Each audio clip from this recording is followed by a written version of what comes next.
ఇప్పుడు prime minister గారు మాట్లాడేది మీరు చూసారు, నేను చూసినా, మొత్తం లోకమంతా చూసింది. వారు మాట్లాడేది పెద్ద పసలేదు. రెండోది, తెలంగాణ రాష్ట్రానికి ఏమి చేసిండ్రు అని గౌరవ ముఖ్యమంత్రి గారు ఒక 9 ప్రశ్నలు సంధించారు. వారు దేని మీద కూడా మాట్లాడిన దాఖలాలు లేవు.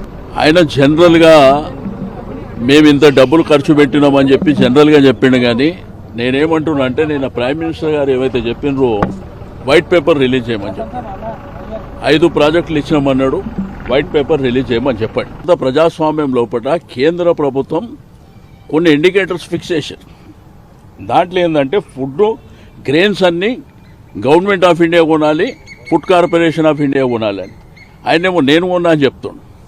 మరి 90 లక్షల టన్నుల కోసం మేము ఇంత గోలు చేసినాం, ఢిల్లీలో ధర్నా చేసినాము, ఇంద్రపార్క్ దగ్గర ఏకంగా ముఖ్యమంత్రి గారు క్యాబినెట్ ధర్నా చేస్తే కూడా మీరు తీసుకుంది.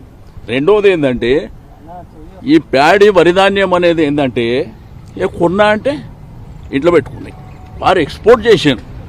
గుజరాత్లో 24 గంటల కరెంట్ ఉంటే చెప్పమని చెప్పి అమిత్ షా గారు మాట్లాడారు. నీళ్లు, నిధులు, నియామకాలు, బావిలో నీళ్లు ఆయా అని మాట్లాడుతాం. మరి నిన్న మొన్న కన్వెన్షన్ జరిగితే ఏ నీళ్లు తాగిరు? ఢిల్లీకేనా, గుజరాత్ కింద తెచ్చుకుని తాగిరా? కేసీఆర్ బాస్ అనకమేనా? కేసీఆర్ ఎవడు? కౌన్ కిస్కా? కేసీఆర్ ఎవరు? కేసీఆర్ అడిగితే సమాధానం చెప్పండి. మేము తెలంగాణ ప్రజలు అడుగుతున్న విషయానికి కేసీఆర్ ఎందుకు సమాధానం చెప్తారు? ముఖ్యమంత్రి కాదు ఆయనే. తెలంగాణ ప్రజలు అడుగుదానికి సమాధానం చెప్పిండు మోడీ గారు. తెలంగాణ రాష్ట్రానికి ఏమి ఇస్తున్నాం, ఏమి ఇచ్చినామని చెప్పి కేసీఆర్ ప్రజలు ఫస్ట్ తెలంగాణ ప్రజలు అడుగుతున్న ప్రశ్నలకు కేసీఆర్ సమాధానం చెప్పండి ఫస్ట్. దాని నుంచి వారిపై దేశం వెళ్తామని చెప్పి రోడ్డు పట్టుకొని దేశం మొత్తం తిరుగుతుంటే నవ్వుకుంటున్నారు. ఇక్కడ హామీ నెరవేర్చలే, ఇక్కడ జీతాలు ఇవ్వని పరిస్థితి, అప్పుల పాలు చేసినావు, చిప్ప చెతికిచ్చినావు, నువ్వు ఏం పొడుస్తావు అని చెప్పి పోతున్నావు. ఇవాళ కూడా యాడ్స్ ఇచ్చాడు.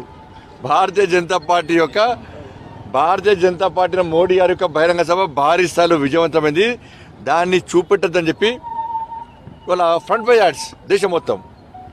దాన్ని పెట్టే ఖర్చు ఇక్కడ రైతులు చచ్చిపోతున్నారు, నిరుద్యోగులు చచ్చిపోతున్నారు, ఉద్యోగులు చచ్చిపోతున్నారు, అనేక ఇబ్బందులు పడుతున్నారు, జీతాలు ఇచ్చే పరిస్థితి లేదు, ఉద్యోగులకు వచ్చే బెనిఫిట్స్ ఇస్తలేవు. ఇది నేనే అడిగాను. పక్క విడుదల చేసినాం. అనేక సందర్భాల్లో అమిత్ షా గారు స్పష్టం చేశారు. నువ్వు విడుదల ఫస్ట్ అన్నాం కదా, చర్చకు సిద్ధం అంటే ఎంత తూకం ఉంచుకొని మారిపోయినావు? నువ్వు ఎందుకు మారిపోయినావు? నువ్వు తెలంగాణ రాష్ట్రానికి అంటే నువ్వు తెలంగాణ రాష్ట్ర ప్రజలు కట్టే పన్ను కాదా? ఇట్లా ఫామ్లో ముద్ర కొడుతున్నావు, పైసలు ఏమన్నా నువ్వు ప్రభుత్వాలు ముద్ర కొడుతున్నావు ఏంది? తెలంగాణ సమాజానికి నువ్వేమిచ్చినావు చెప్పు.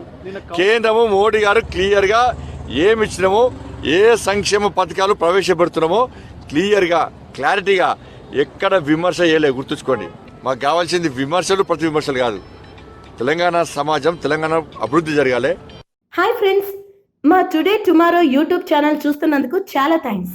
మరిన్ని లేటెస్ట్ వీడియోస్ కోసం వెంటనే సబ్స్క్రైబ్ చేయండి. అలాగే ఈ బెల్ ని కూడా రింగ్ చేసేయండి. మా నోటిఫికేషన్స్ అన్ని మీ మొబైల్లో వస్తాయి.